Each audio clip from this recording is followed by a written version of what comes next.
Sean bienvenidos, amados hermanos, a este su programa, Evidencias Bíblicas a la Luz de la Palabra.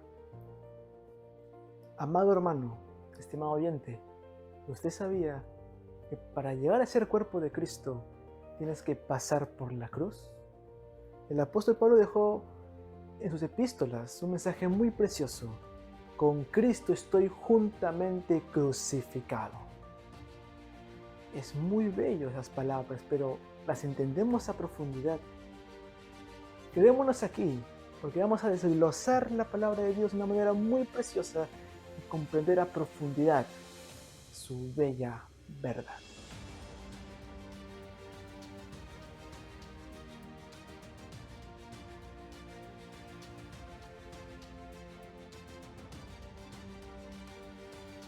Lo primero que queremos explicar es lo que nuestro Señor Dios se propuso mediante su Hijo. La obra completa de Cristo en la cruz del Calvario no es un nuevo inicio, es un nuevo origen que no es lo mismo. Es devolvernos al estado original de donde nunca debimos haber salido. No es reiniciar, es nacer de nuevo. El hombre natural es carne, y la carne no puede ser mejorada.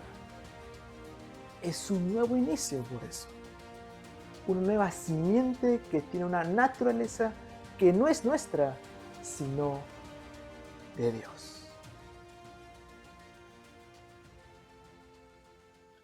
Parte 1. Sustancia de gloria. Bien, ilustraremos el siguiente ejemplo. Supongamos que este círculo es Dios. Antes que todo fuese creado, Dios existía. Él es eterno. Es la eternidad. Y la realidad dominante es que Dios se expresa en su propia gloria. ¿Qué queremos decir nosotros cuando pronunciamos te doy gloria? La gloria de Dios, amado hermano, es la expresión de sí mismo. Es la manifestación de todos sus atributos en perfecta armonía. En esa realidad dominante, en la eternidad de Dios y por su buena voluntad, Dios decide hacer la creación y la coloca en tiempo y espacio. Esto explica que Dios no está en ninguna parte de la creación. La creación está en Él. Lo creado no puede abarcar a Dios, sino que todo está en Él.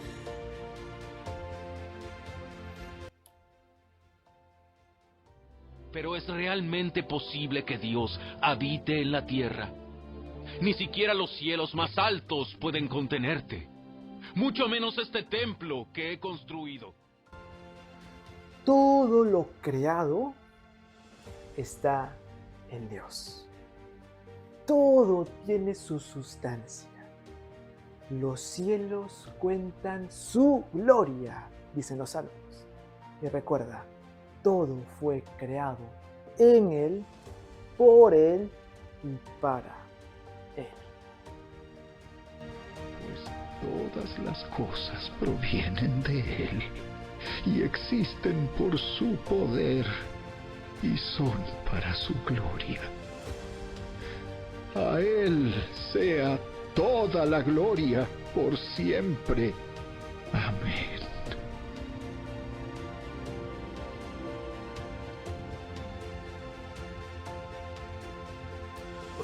fue creado en esta realidad dominante, que es la gloria de Dios. Cuando algo expresa gloria, ¿saben qué expresa? Adoración. Por cuanto nosotros estamos hablando de adoración, no estamos tratando de definir una actividad, sino una sustancia que estaba desde el principio. No hay manera de producir adoración a menos que el único que pueda ser posible esa adoración ocurra en nuestra vida. Cristo mismo, que nos devuelve a su estado original, de donde ahora se expresa en gozo. Como dijimos, es una sustancia de la cual Dios nos hizo parte, su propia naturaleza, manifestándose, expresa gloria. En términos sencillos, entregar, sacrificar nuestro yo para expresar a Cristo. Cuando nosotros somos imagen de Cristo, estamos adorándolo. Por lo tanto, amados hermanos, les ruego que entreguen su cuerpo a Dios por todo lo que Él ha hecho a favor de ustedes. Que sea un sacrificio vivo y santo, la clase de sacrificio que a Él le agrada. Esa es la verdadera forma de adorarlo. Permítame darle un ejemplo más ilustrado usando este pequeño video sobre la enormidad de la creación. Aquí tenemos una persona, como pueden ver. Y mientras nos vamos alejando, vemos las calles, la ciudad. El conjunto de ciudades forman un estado y el estado forma directamente el país. El conjunto de esto, un continente. Y esto va subiendo hasta que vemos nuestra Tierra. Nuestra Tierra tiene su satélite, la Luna, y estos pertenecen al tan conocido sistema solar, que conjunto a otros planetas giran alrededor de la estrella principal, que es el Sol. Todo esto forma parte de un conjunto de otros sistemas, a lo cual llamamos cinturón. El conjunto de estos conforman una nebulosa. Ahí la tienen. El conjunto de nebulosas con más estrellas gigantes y los cuerpos de esa índole conforman lo que tú y yo conocemos como nuestra galaxia, la Vía Láctea. Pero no es la única galaxia. Existen muchas más galaxias, millones, cada una con la misma composición. Planetas, estrellas, todo. Y todas las galaxias en conjunto nos muestran el universo observable. Es una enormidad tremenda. Esta enormidad, amado hermano, aún con todo lo grande que es, no puede albergar a Dios. Dios es tan inmenso, como es la palabra, los cielos no lo pueden contener. Toda la creación está en Dios.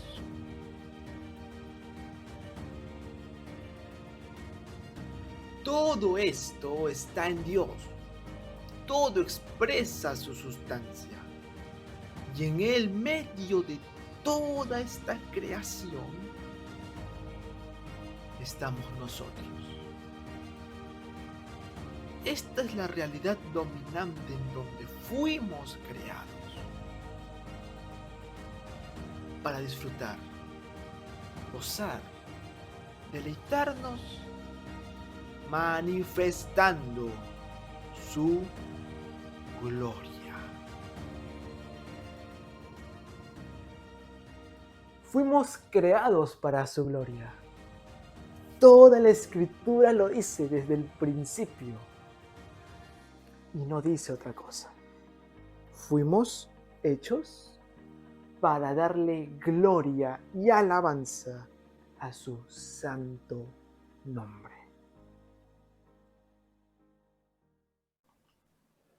Parte 2. El pecado.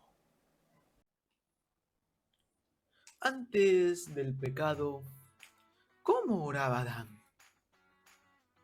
¿Se lo han preguntado? Lo tenía todo. Vivía en plenitud de Dios. Disfrutaba de la comunión, de esa satisfacción plena en Dios. Fuimos creados para eso. No necesitaba orar, pues vivía en Él. Y en Él lo tenía todo.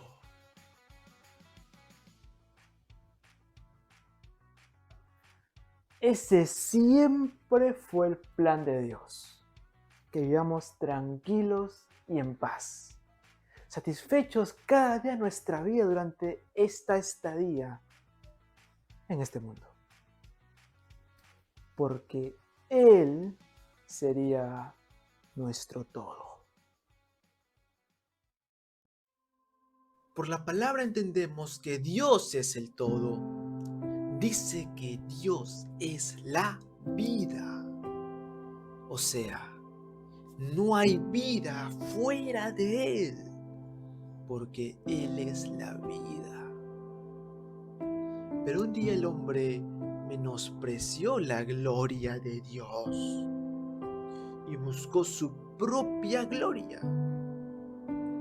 Por causa del pecado, el hombre fue destituido de la gloria de Dios. Aquí estábamos en Dios y aquí estamos con Dios. No es lo mismo, porque ya no estamos en Él. Por lo tanto, como no está en Él y Dios es la vida, el hombre está muerto. Como Él es el todo, el hombre no tiene nada. Y aparece un elemento que antes no estaba en la creación del Señor, el cual es la necesidad. Ahora que Dios tiene que proveer al hombre, porque el hombre no tiene nada, pasó algo. El hombre se convirtió en carne. Recuerden en Génesis 6:3. Mi espíritu no tolerará a los humanos durante mucho tiempo, porque solo son carne mortal. En el futuro, la duración de la vida no pasará de 120 años. Dios menciona lo que el Señor dice. Aquí es preciso. El espíritu del hombre perdió el diseño. Su espíritu ya no comunica con Dios. Este hombre ya no puede conocer a Dios. Así que el hombre, que era un ser integral, cuerpo, alma y espíritu, el espíritu queda sin conexión a Dios y el hombre se desarrolla en el alma. La carne va seduciendo al alma, seduciéndola crece. Es tan así que ahora quiere hacer lo que quiere, lo que le parece justo, lo que le parece bueno, todo según su parecer, a su imagen mortal. Es su propio Dios. Esa es la propuesta de la serpiente. No morirán. Dios sabe que en cuanto coman del fruto, se les abrirán los ojos y serán como Dios, con el conocimiento del bien y del mal. La mente apostólica describe a Adán como alma viviente, alma que vaga según su carne. ¿Qué hace Dios para corregir todo esto? Envía a su propio Hijo, que es espíritu vivificante, o sea, que da vida.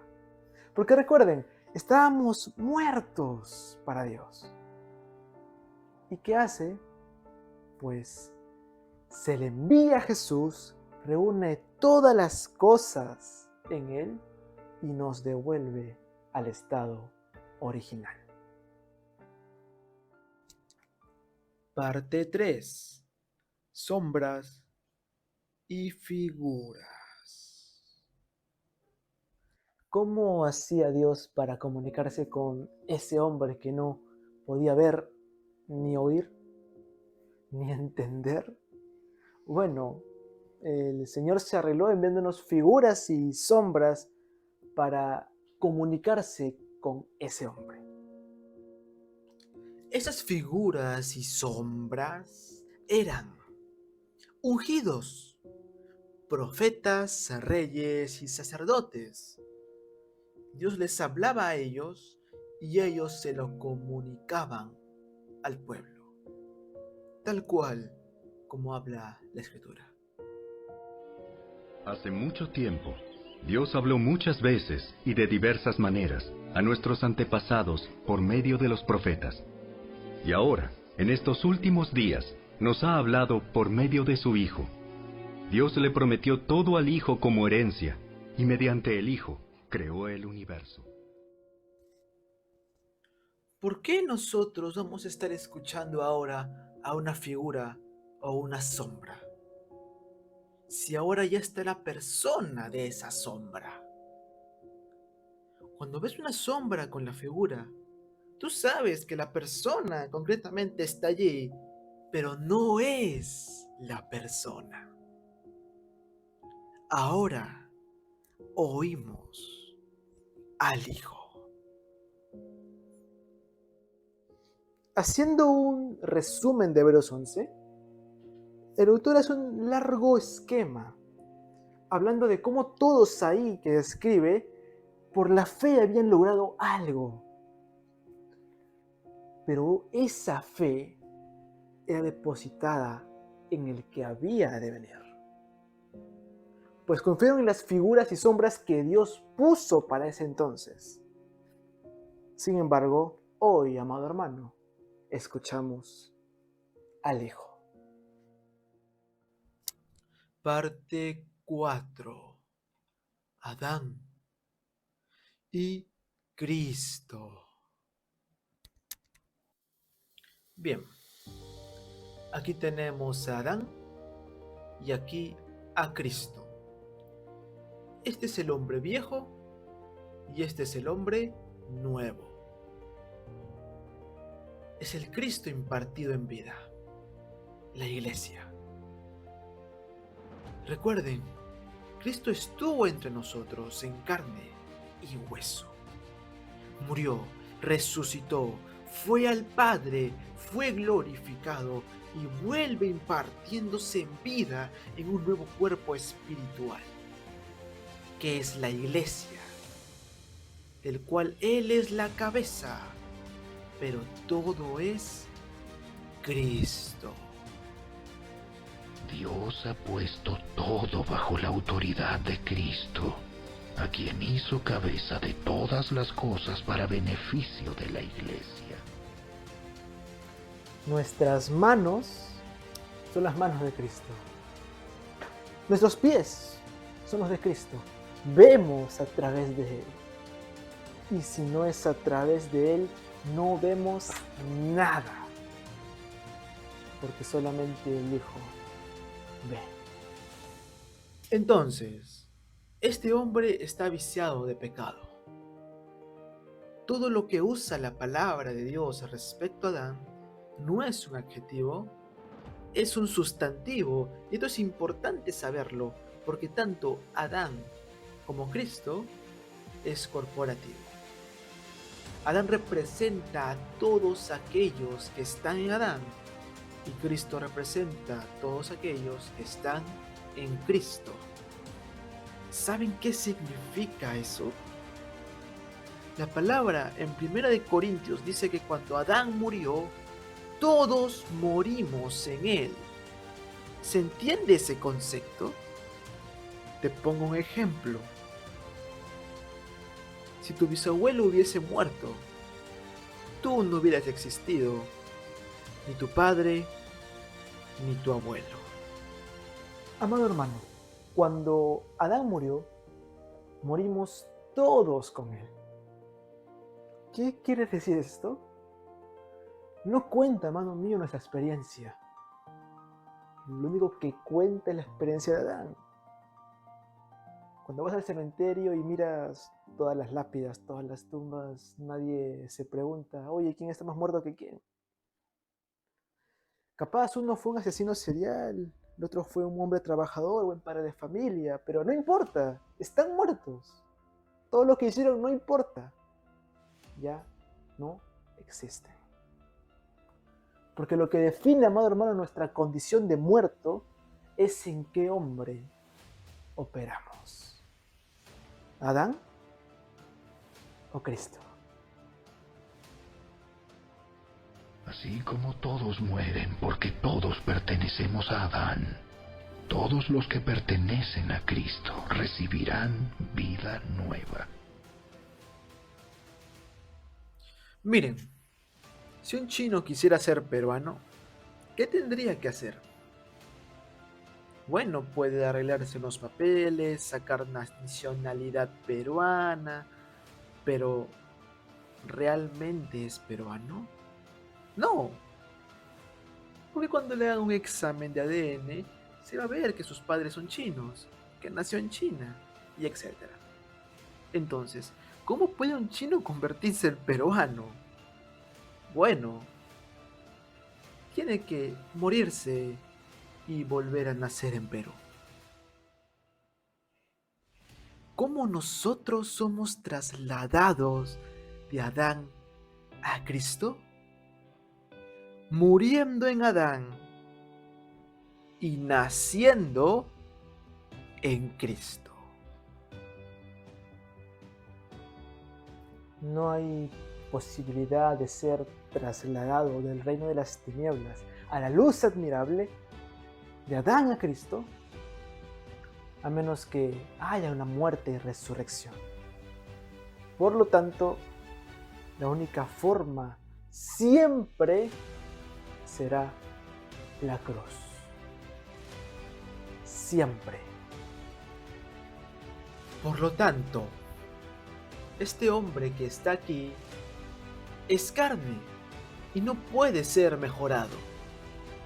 Entonces, este hombre tiene que estar colocado en una cruz. ¿Cuánto tiempo? Siempre. El apóstol Pablo da a entender que su estado permanente cada día de su vida era estar crucificado junto con Cristo, para que viva Él, para que no aflore la carne, sino viva Cristo en Él y sea Cristo el que aflore. Mi antiguo yo ha sido crucificado con Cristo. Ya no vivo yo, sino que Cristo vive en mí. Así que vivo en este cuerpo terrenal, confiando en el Hijo de Dios, quien me amó y se entregó a sí mismo por mí. Eso es algo hermoso de conocer. Ya no somos nosotros, es Cristo. El apóstol decía, ya no estoy yo, es Cristo viviendo en mí. Mi estandarte es la muerte de Cristo, se lleva a todos lados para que la vida de Cristo sea manifestada en mí y así entonces alabe su gloria. Parte 5. Dios quiere a su Hijo. No somos nosotros, es Cristo. ¿Por qué? Porque nosotros no podemos ser mejorados. La palabra de Dios nos dice que cuando nosotros fuimos a Cristo, las dos naturalezas del hombre viejo y el nuevo, aunque son diferentes y opuestas entre sí, coexisten. Porque este hombre no puede ser mejorado. Aunque Cristo, hermano mío, no es sabio, Él es la sabiduría divina. Es mucho más que esté vivo. Él es la vida. El cristianismo, amado hermano, no es un estilo de vida, es la vida. Lo que siempre debió ser, lo que Dios quiso desde el principio. Vivir la vida no es lo que coloquialmente conocemos, vivir la vida es vivir en Cristo. Es Él, la imagen misma de la sustancia de Dios, vivo y verdadero. Tenemos que entender que no somos personas tratando de actuar como Cristo. Es Cristo actuando en nosotros. Y no es lo mismo, es lo opuesto. Miren, hay una película llamada El Sustituto. Es una madre de los Estados Unidos cuyo hijo desaparece. Lo empieza a buscar y no lo encuentra. Pide ayuda a las autoridades y no dan con el pequeño. El problema empieza a ser mayor y como no llegan a encontrarlo, la solución que proponen las autoridades es darle un muchacho que se parezca. Buscan un muchacho que se parezca al niño y se lo presentan a la madre. Y cuando la madre lo ve dice, no es él. Y los policías le dicen, pero se parece. Misma estatura, mismo cabello, misma piel, hasta parece que hablan igual. Y la madre, no es mi hijo. No es mi hijo. ¡Qué locura!, ¿verdad? ¿Qué locura nos puede hacer pensar que una madre quiere algo que se parezca a su hijo? Ella quiere a su hijo. ¿Qué nos puede hacer pensar, amado hermano, que Dios quiere algo que se parezca a su hijo? Él no quiere nada que se parezca a su hijo. Él quiere a su hijo. No es lo mismo. El cómo no es el esfuerzo y nuestras obras. Es una cruz, obra del Señor. Si el Señor no construye la casa, el trabajo de los constructores es una pérdida de tiempo. Si el Señor no protege la ciudad, protegerla con guardias no sirve para nada. Parte 6. El gran dilema. Entonces, cuando volvemos a Cristo, Dios nos devuelve el ser integral, cuerpo, alma y espíritu. Recuperamos el diseño original, porque el Espíritu de Cristo se une a nuestro y se hace uno. Así que ahora el alma es la reguladora. Es la única que puede hacer tomando decisiones de que lo eterno sea comunicado a la temporal. Que Cristo el eterno sea conocido al mundo temporal. Entonces tenemos aquí a la carne seduciendo al alma, pero ahora ésta escucha la voz del Espíritu. Y el alma decide si cede a la carne u obedece al Espíritu. Y si cede a la carne, ¿qué pasa con la carne? Pues crece. ¿Y qué tenemos? A lo que el apóstol llama un cristiano inmaduro. Que dice, ya no sienten amor, Ya no quiero predicar, no me nace hacer las cosas, lo siento. Amado hermano, ¿sabes cuántas veces decimos lo siento? Cuando la mujer tomó del árbol prohibido y se lo dio a su marido, los sentimientos fueron abiertos y el hombre empezó a expresarse a través de sus sentidos. Pero ¿saben qué dice 2 de Corintios de esto? Que esos sentidos nos extravían de la sincera fidelidad a Cristo. Pero ahora que nos fue concedido en Cristo, que estamos en Él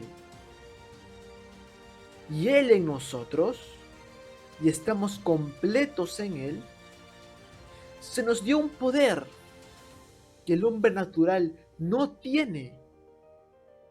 Es el poder para vencer al pecado. Básicamente, porque el pecado ya fue vencido en la cruz. Es una victoria que no está en el futuro, ya está hecha. No hay que conquistar nada. Cristo ya venció y estamos para dar a conocer y manifestar esa victoria que ya ocurrió. Ese mismo poder es el que resucitó a Cristo de los muertos y que ahora opera en nosotros, amado hermano. Así que si yo obedezco al Espíritu, ¿qué pasa con el Espíritu? Crece. Crece. Esto es lo que el apóstol Pablo llama madurez. Cuando él exhortaba a sus congregaciones por la falta de madurez, nos daba a entender cómo él los trataba por esa causa, como diciendo: yo voy a ustedes, hermanos, con la idea de hablarles, de darles alimentos sólidos, viandas. Quiero hablarles del misterio que tuvo oculto tanto tiempo.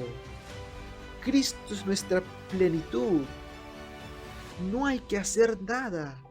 Él ya lo hizo todo. Él es el que hace la obra y produce el deseo del querer.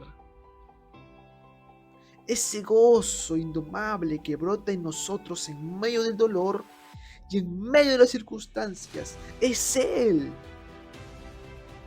Esta es la gran noticia, pero no se los puedo dar, no se los puedo decir, porque son inmaduros, tan llenos de carne que no pueden ver, que no pueden oír. Amado hermano, la inmadurez es tan cara, casi como ser incrédulo. Puedes estar en Cristo y perder a tu esposa, perder a tu esposo, perder a tus hijos. Puedes estar en Cristo, ser salvo y perder a tu familia. Puedes estar en Cristo siendo hijo y perderlo todo por inmadurez, porque nunca entendiste.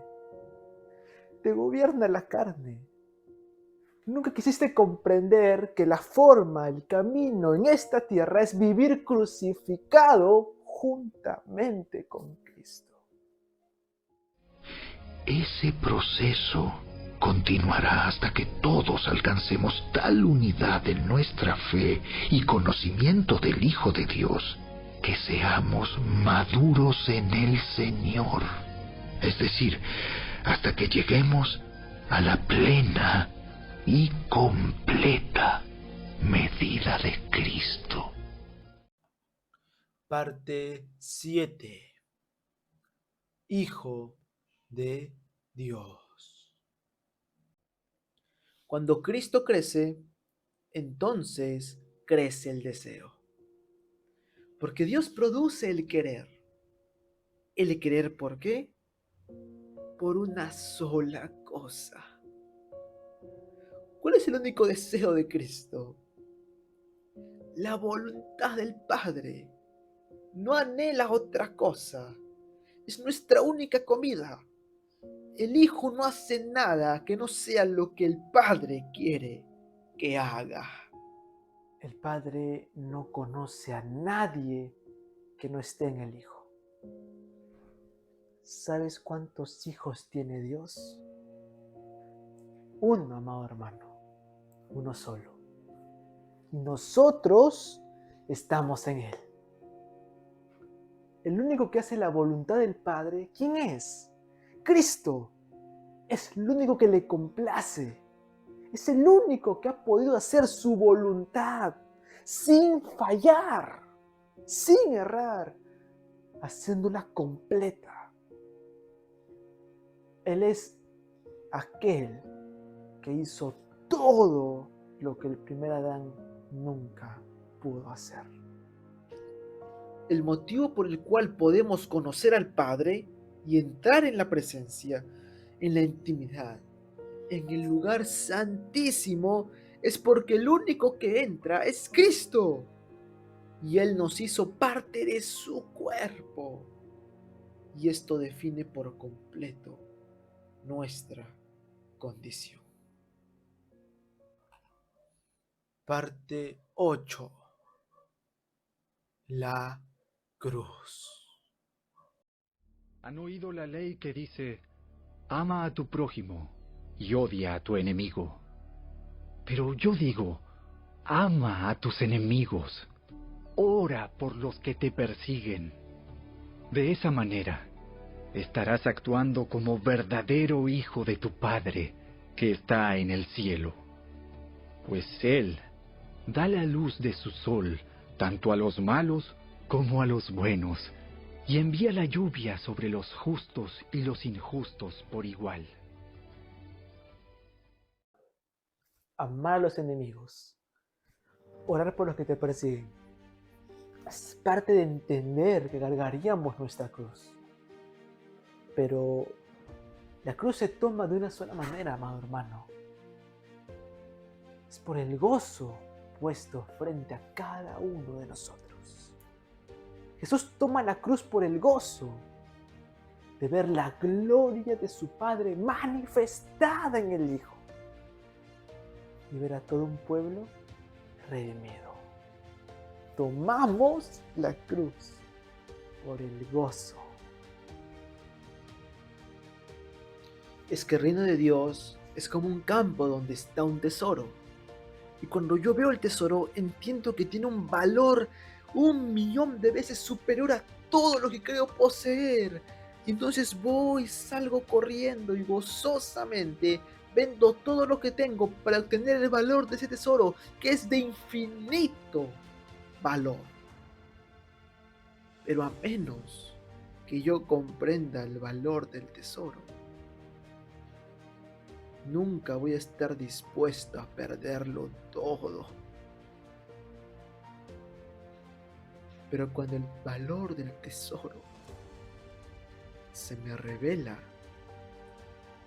la cruz para mí es la gran noticia.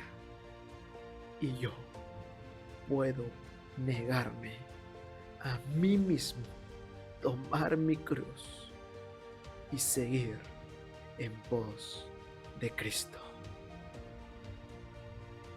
Entonces es a través de allí que cruzamos de muerte a vida. Es a través de la cruz que hay un nuevo nacimiento. Si no hay muerte y resurrección, no hay un nuevo nacimiento. Y si no hay un nuevo nacimiento, amado hermano, estamos educando y maquillando a un muerto. Parte 9. Los dos árboles. Vamos a definirlo así. Había dos árboles, ¿recuerdan? No debimos comer del árbol del conocimiento del bien y del mal. En él se expresa en una balanza el bien y el mal. Ambos, no solo uno, ambos. O sea, que yo puedo darle de comer a los pobres, puedo entregar mi cuerpo para ser quemado, puedo construir techo a los necesitados, puedo abrazar a todo el mundo, hacer actos altruistas y estar completamente muerto. Porque si no está la sustancia de Cristo, que es la vida, que es la verdad, que es el amor, entonces es nada. Es vano. Pero este árbol es el árbol de la vida. ¿Quién dijo, yo soy la vida? Cristo. Este es un asunto de vida, hermanos. No se trata de hacer cosas buenas. Mateo capítulo 7 nos da un entendimiento tremendo en este tema. Hay un montón de hombres diciendo, en tu nombre profetizamos. Hay profetas, hay pastores, hay líderes, hay maestros en esa lista. Profetizamos, echamos fuera demonios, hicimos muchos milagros en tu nombre. Y el Señor les dice, nunca los conocí. Quiere decir que la señalización de la sobrenaturalidad no es una señal de aprobación de Dios. Quiere decir que no es hacer lo bueno, porque todo lo que está en esa lista es todo bueno. Apartados de mí, hacedores de maldad. Porque toda la maldad está en ese árbol, por más bueno que haga. Es un asunto de vida, hermanos. Jesús dijo, aquellos que conozco son los que hacen la voluntad del Padre que está en los cielos. El único que hace la voluntad del Padre es Cristo. O sea, los únicos que pueden ser conocidos por Dios son aquellos que están en el cuerpo de Cristo. Esto es por la fe en Él. Conclusiones.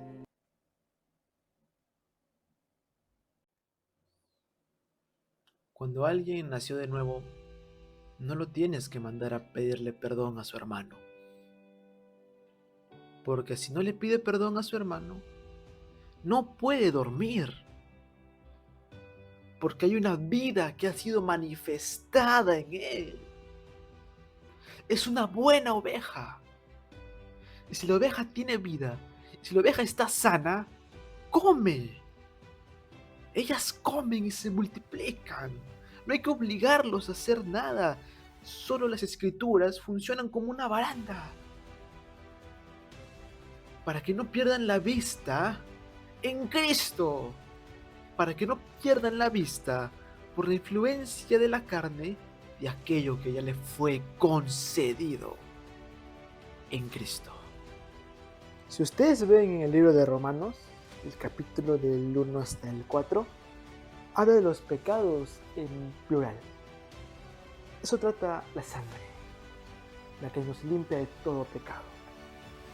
Pero del 5 al 16 habla de una sustancia que es una ley, la ley del pecado que mora en nosotros. He descubierto el siguiente principio de vida, que cuando quiero hacer lo que es correcto, no puedo evitar hacer lo que está mal.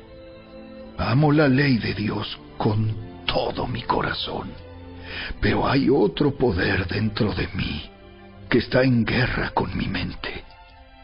Ese poder me esclaviza al pecado que todavía está dentro de mí.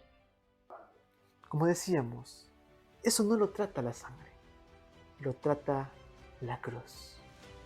Y hasta que el Señor nos venga a buscar, por lo tanto, la guerra es contra la carne, para que Cristo sea manifestado cada día, cada minuto, aún estar más cerca de Él, crucificado junto con Cristo.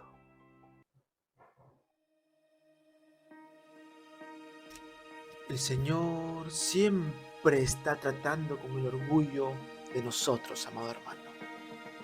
Siempre. Un buen ejemplo es el apóstol Pablo. Dios siempre trató con su padecimiento físico para poder tratar su orgullo, para que no se enorgullezca por la grandeza de sus revelaciones. Él decía: Señor, por favor, sácamelo. Se lo repitió 3 veces. Y el Señor le dijo: bástate de mi gracia. Y hacía ver que eso le convenía. Pablo, eso te conviene. Es lo mejor para ti, para que no pierdas la vista de lo que es importante. Para que recuerdes siempre que Él no hizo nada. Dios lo hizo todo. No tener eso nos haría mal. Nos empezamos a creer cosas que no somos. El Señor trata nuestra carne. Nos pone en una cruz para que siempre comprendamos que es Él, todo Él y nada más que Él. Es pura gracia. Gloria al Señor. Amados hermanos, en esta noche el Señor se ha placido de compartirnos una hermosa verdad. Que esté siempre en nuestros corazones y en nuestras mentes esto. Lo que Jehová, el Señor, a través de su Hijo hizo es maravilloso. Y esa parte que es maravillosa es para que vivamos cada día recordando lo que Él hizo. Recordando que ahora no vivo yo, vive Cristo. Cuando el Padre nos ve, no nos ve a nosotros, ve a su Hijo. Y eso es una hermosa noticia para con nosotros. Muchas bendiciones, amados hermanos. Nos veremos en otro programa de Evidencias Bíblicas a la luz de la palabra. Gloria al Señor Jesús.